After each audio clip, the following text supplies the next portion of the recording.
أعوذ بالله من الشيطان الرجيم بسم الله الرحمن الرحيم ادع إلى سبيل ربك بالحكمة والموعظة الحسنة وجادلهم بالتي هي أحسن إن ربك هو أعلم بمن ضل عن سبيله وهو أعلم بالمهتدين صدقت يا رب العالمين.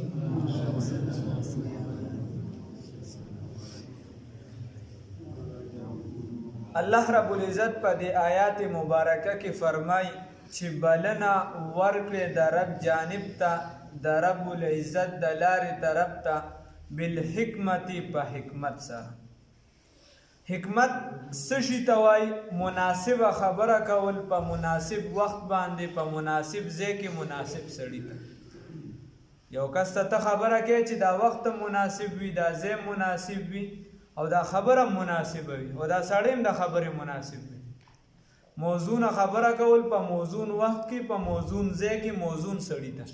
دې ته ویلی شي حکمت. لکه نن د حکمت دا تقاضا ده چې دا درس موږ لږ مختصر کړو نو دې ته ویلی شي حکمت وخت ته ګوره د هغې مطابق خبره کوه. یوه خبره چې الله رب العزت فرمایي دعوت ورکه د رب جانب ته بالحکمت په حکمت سره په دانشمندۍ سره په پوهې سره. عبدالله ابن عباس به ترجمه کوي ای بالقرآن بالحکمت ای بالقرآن په قرآن سره دعوت ورکوي. د قرآن والا دعوت والا طریقه خپله که څنګه قرآن کې چرته د نصیحت په انداز باندې سړي ته دعوت دی، چرته چې دی دته الله رب العزت هغه خپل زورورتیا یادوي هغه خپل ذات ورته یادوي نو په هغه طریقې سره دعوت دی. چرته د جنت تمه ده په دې طریقې سره دعوت دی، چرته د دوزخ نه یرول دي په دې طریقې سره دعوت دی، چرته ورته الله رب العزت خپل انعامات او تذکرې کوي په هغې سره دعوت دی که دې سړي کې ضمیر راوچت شو. او چرته ورته الله رب العزت دا تذکره کوي که زما نعمتونو چا شکر ادا نه کو نو د هغې دا نقصانات دي. او چرته ورته الله رب العزت پخوانی کیسې د هغې ذکر کوي واقعات ذکر کوي په هغې سره پوهي. چرته ورته الله رب العزت مثالونه ذکر کوي. نو عبدالله ابن عباس صاحب وایي ای بالقرآن په قرآن سره چې د دعوت ورکه په دغه طریقه باندې ورکه.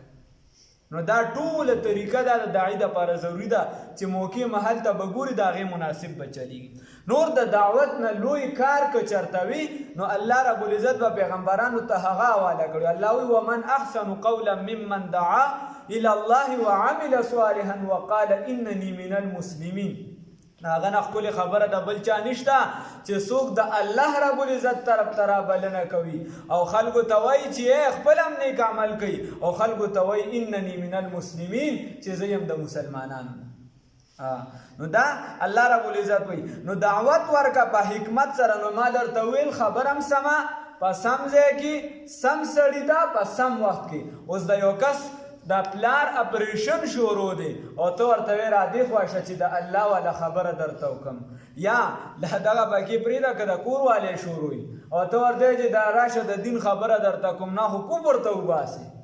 نو حکمت ضروري دی. ښه د دې وجې وایي هوښیاران کله ګډېږي بې ګودره بې د خپله ځایه نه کوي خبره د هر شي او د هر کار دپاره ځای وي څوک د غم په ځای کې نه وایي سندره. د هر ځای دپاره یو خپل. نو الله وایي ادعو الى سبیل ربک دعوت ورکه د رب جانب ته بالحکمت په حکمت سره والموعظة الحسنه او په ښکلې نصیحت سره په ښکلې انداز سره. نو موعظه د هغه نصیحت ته ویلی شي چې کوم د دین دپاره ته یو کس ته په ژړا شوې دې ځای کې ورته چې دا پلانکي ګاډی والا دی کې ستا دپاره ډېر خیر دی نو دې ته ښه خبره ویلی شي خو موعظه حسنه ورته نه شي ویلی. او یو کس ته ته دا خبره وکړه ورته ووایه چې مونځ وکړه په ژړا کېږي او کار څه ورته کوي نو دې ته موعظه حسنه ویلی شي په ښه طریقې سره. لکه رسول الله صلی الله علیه وسلم یو صحابي و هغه چې دی چونکې ابتدایي دور و هغه دعا کوله الله رب العزت نه نو الله ته سوال کوي خدایا اللهم ارحمني خدایا په ما باندې رحم وکړي او په محمد رسول الله صلی الله علیه وسلم رحم وکړي او موږ سره په دې رحمت کې بل څوک مه شاملوه. ما یو به رسول الله صلی الله علیه وسلم بل څوک را سره شامل و نو الله رسول الله صلی الله علیه وسلم ورته ګور داونه جو رسول الله صلی الله علیه وسلم ورته ګورا د الله رحمت ډیر وسیع دی هو تارا غون کوی دا سم وایا خدای په مام رحم وکړي په دې ټول مسلمانانو باندې رحم وکړي. ها بیا رسول الله صلی الله علیه وسلم ګور جمعات کې تشریف فرما دی باندې چی راغی څوک راغی باندې چی راغی نوې به خلکو اسلام راوړو او صحابي بیا رضی الله تعالی عنه نو دغه صحابي چې دی اله چونکې نوې اسلام نو راغی په جمعات کې په مسجد نبوي کې متیاز ته ودرېد کوم ځای کې په مسجد نبوي کې دا که زنګ په جمعات کې ولاړ څه دی خیال نه کیدی شي چې کافر خو به مخ کې و چې ورپسې به نورې څونه فتوې وي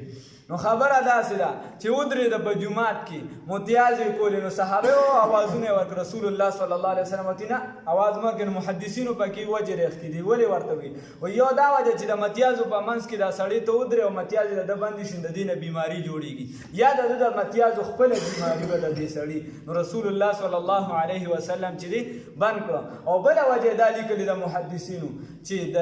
هسې خو لږ ځای څښا کېدو که ده چېرته صحابو نه به یېرېدلي و منډه به یې والې وغیره بیا به ډېر ځای څښا شوي نو رسول هغې چې کله بیا کېناسته بیا چې کله هغه متیازې پوره کړې نو رسول الله صلی الله علیه وسلم راوغوښته او په سمه طریقه سره ورته وایي ورته چې ګوره دا جومات دی په دې کې خلک مونځ کوي ذکر کوي دا نو په دا د متیازو دپاره نه دې کې متیازې مه کوه او چې کومو صحابي وو سختي کوله نو هغې ته وایي انما بعثتم میسرین ولا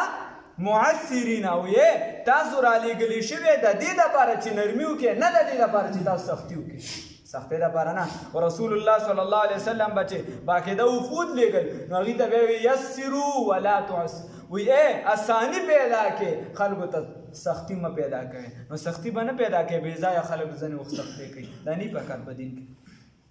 چې کوم ځای کې د څه ضرورت دی د هغې مطابق چلی دی بیا الله فرمایي وجادلهم او جګړه وکړه دې سره بالتي هغه جګړه هي احسنو چې هغه ښکلې وي وجادلهم او دلایل ووایه دې سره بالتي هي احسنو چې هغه ښکلې دلایل وي نو امام اهل سنت سربرستان صفدر رحمه الله هغه چې دی دا ګوګل دی که څه شی دی دا دغه والا ګجران والا په دغه کې چې دی تقریبا 22 سال چې دی هغه په کالج کې چې دی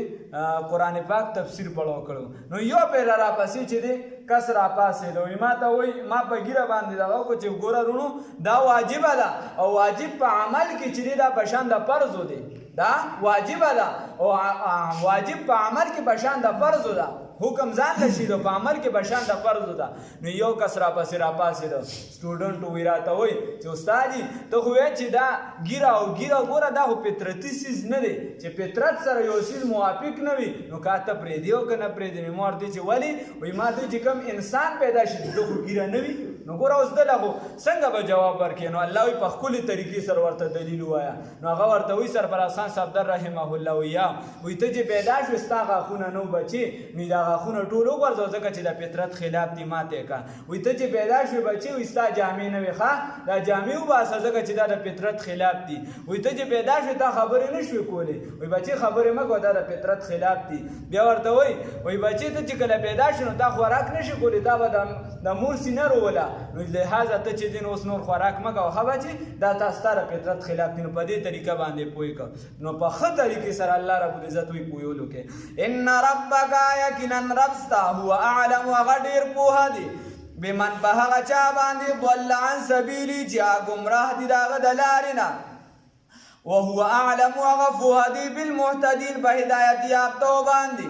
وان عاقبتم فعاقبوا دا آیات چې دا تعلق ساتي دا حضرت حمزه رضی الله تعالی عنہ چې کله شهید شو او د هغې مسله کړې وه غوږونه پوزه وغیره دا یې ورله ټول کټ کړي نو رسول الله صلی الله علیه وسلم ورته وفرمایل وایي که الله وس راکړه دغه شان به د دې د 80 کسانو وکړم نو الله رب العزت فورا آیات را نازل کړه چې نه ولې به د 80 کسانو کې ګوره ډایرکټ رسول الله صلی الله علیه وسلم ته تنبیه راله وایي که کیا نو یو کس سر به دغه شان کې چې څنګه یې ده سر کړي خو بیا وروستو د دې نه منع وشوه رسول الله صلی الله علیه وسلم باقاعده به هره خطبه کې به بیا وي که مړی د کافر مړی ولې نه وي خو انسان دی به طور انسان ته به د هغه تعظیم کې او نور چې دی جنگ جګړو کې چونکې څو ګوړه خو نه وي شي جنگ کې به مړی راځي خو مسله به نه کوي غوږونه مږونه پوزه وغیره دا به نه کټ کوي نن سبا مسلمانان ته وخت شه دا بوري بند لاشونه ټول چې دي بلکې د مړي خو چې دا کم دا نورې لوبې چې روانې دي د هډوکي ولا مات کیو څه بس دا شیخ سمیع الحق شهید رحمه الله د هغوی چې مړی راوباسه هغوی پرېنښو دوی د ابتا په اصول باندې صحیح نه دي اسلام د دې اجازت نه ورکوي وان عاقبتم او که چېرته تاسو بدله اخلئ فعاقبو نو بدله واخلئ بمثل ما په مثل د هغې عوقبتم چې تکلیف یې درکړې تاسو ته به په هغې سره ولئن صبرتم او که چېرته تاسو صبر وکړو لهوانو یقینا دغه خیر للصابرین دا غوره دی یقینا دغه صبر خیر ډیر غوره دی للصابرین دپاره د صبر کوونکو واصبر صبر وکړه وما صبرک ونه دی صبر ستا الا بالله الا بتوفیق الله مگر په توفیق د الله رب العزت سره ولا تحزن علیهم او ته مه غمجن کېږه په دیو باندې ولا تکو فی ضیق او ته دې مخصوصه نه کړي خپل ځان لره په تنګۍ کې دې وانه چي تا لره مما د هغه څه نه یمکرون او ته مه کېږه په تنګۍ کې مما د هغه څه نه یمکرون چې کوم دي تدبیرونه جوړوي ان الله یقینا الله رب العزت مع الذین سره د هغه کسانو دي اتقوا چې تقوا کوي د الله نه یریږي والذین او هغه کسانو سره دي هم محسنون چې دي نیکي کوونکي دي الله رب العزت د نیکۍ توفیق راکړي